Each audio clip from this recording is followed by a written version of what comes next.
আলকনের জন্য হীরার আলোর জন্য যারা নিজেদেরকে জীবনটাকে রঙিন করতে পারে, যারা আলকনের বাণী নিজেদের জীবনের ভিতরে ধারণ করতে পারে, সেই সমস্ত ব্যক্তিগণ কখনো সমাজ, ব্যক্তি, পরিবার বর্গ, সমাজের মানুষ, সকল মানুষ থেকে, সকল কিছু থেকে আলাদা হতে পারে, কিন্তু কোরআন থেকে কোনো মানুষ, কোনো ব্যক্তি কখনো ছুটকে পড়তে পারে না। কতক্ষণ ঠিক কিনা?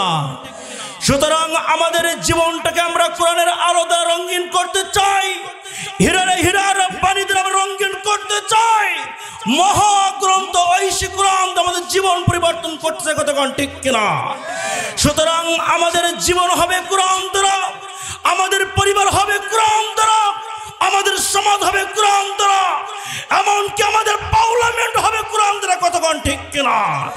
এই কোরআনের জন্য, হীরার বাণীর জন্য যদি আপনাকে আমাকে আবারও একবার নিজের সব কিছু বিলীন করে হলো যদি আল কোরআনের জন্য জীবন বিলাতে হয়, যদি আপনাকে আমাকে রাজপথে নামতে হয়, কারা কারা দিয়েছেন দুটো হাত উঁচু করে আল্লাহকে দেখিয়ে দেন।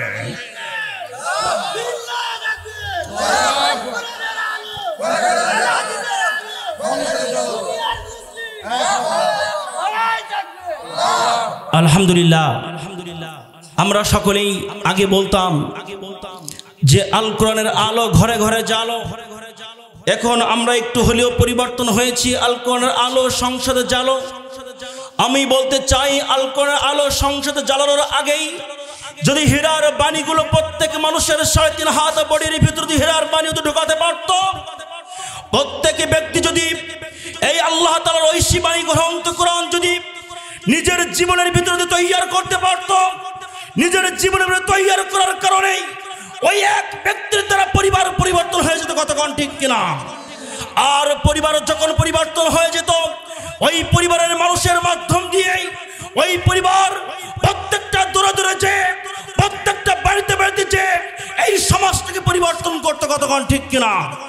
আর যখনই আপনার সমাজ পরিবর্তন হয়ে যেত, ওই সমাজের মাধ্যম দিয়ে অত্র ইউনিয়নের ওয়ার্ড পরিবর্তন হতো। অত্র ইউনিয়নের ওয়ার্ড যখন পরিবর্তন হতো, ওই ওয়ার্ডের মাধ্যম দিয়ে আপনার পার্শ্ববর্তী আপনার উপজেলা পার্শ্ববর্তী ইউনিয়নগুলো পরিবর্তন হতো। কতক্ষণ ঠিক কিনা? আর যখনই সমাজ, ইউনিয়ন, উপজেলা পরিবর্তন হতো, তখনই 56,000 বর্গ মাইল পরিবর্তন হতে বাধ্য হয়ে যেত। কতক্ষণ ঠিক কিনা? সুতরাং আগে নিজেকে পরিবর্তন হতে হবে, তারপরেই না আমার নিজের মাধ্যম দিয়ে পরিবার পরিবর্তন হবে।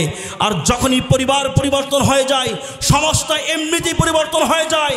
আর সমাজ যখন পরিবর্তন হয়ে যাবে, রাষ্ট্র এমনি সমাজের মানুষের চাপে পড়ে রাষ্ট্র এমনি মারে বাপরে করতে করতে পরিবর্তন হয়ে যাবে। ঠিক কিনা বলেন?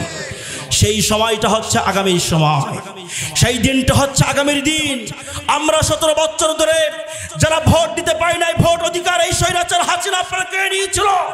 আল্লাহ তাআলা আপনার 17 জুলাই যখন রংপুরে আবু সাঈদ যখন জীবন দিয়ে দিল, যখন আপনার খুলনার মুক্ত যখন জীবন দিয়ে দিল, যখনই আপনার সাতক্ষীরা আসিফ যখন জীবন দিয়ে দিল, ছোট্ট ছোট্ট মাসুম বাচ্চা যখন আপনার জীবন দিয়ে দিল, ছোট্ট ছোট্ট মাসুম বাচ্চার চোখ উড়িয়ে দিয়েছে, ছোট্ট ছোট্ট যুবক ভাইদেরকে, কিশোর ভাইদেরকে ঘর থেকে বের করে এনে রাজপথে মিছিল করিয়েছে এবং তাদেরকে তাদের ভিতর থেকে হাত উড়েছে, পা উড়েছে, কারণ একেবারে চিরতরে যে আপনার অন্ধ হয়ে গিয়েছে, আপনার কার অন্ধ হয়েছে, জীবন বিলিয়েছে।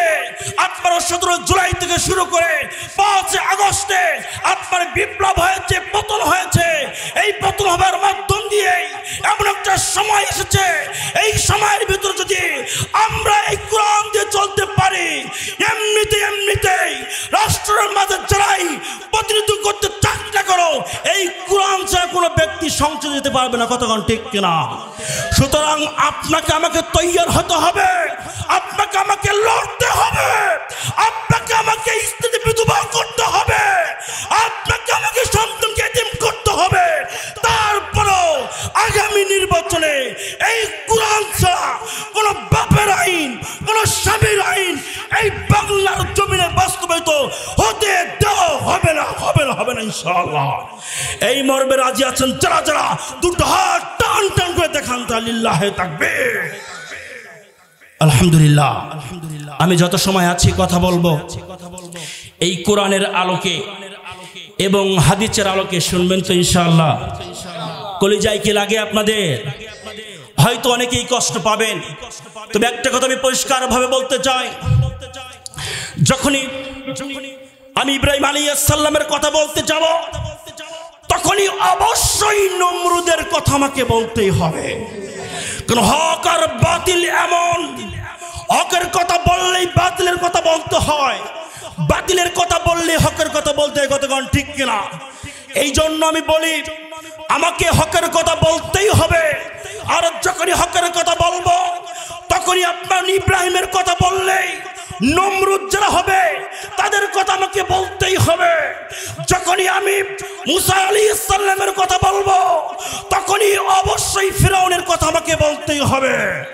যখনই আমি হযরত মুহাম্মদ সাল্লাল্লাহু আলাইহি ওয়াসাল্লামের কথা বলবো, আখির জামানার পয়গম্বরের কথা বলবো, তখনই আবু জেহেল উতবা সাহেবের কথা আমাকে বলতে হবে, তখনই ওয়ালিদ বিন মুগিরার কথা বলতেই হবে। সুতরাং যখনই আমার বাংলাদেশ নিয়ে কথা বলবো, যখন ইসলাম তাওহীদ প্রেমিক তামাদ্দুন ইসলামের পক্ষে যখন কথা বলবো, অবশ্যই বাংলার স্বৈরাচার, নাস্তিক, মুরতাদ, মুনাফিক, ফ্যাসিস্ট তাদের বিপক্ষে আমাকেও কথা বলতে হবে। কতক্ষণ ঠিক কিনা? সুতরাং যখনই কোরআনের কথা বলার পরে যখন নিজের জীবন কোরআন থেকে দূরে চলে যাবে, মনে করে নেবেন আপনি কোরআন বিরোধী।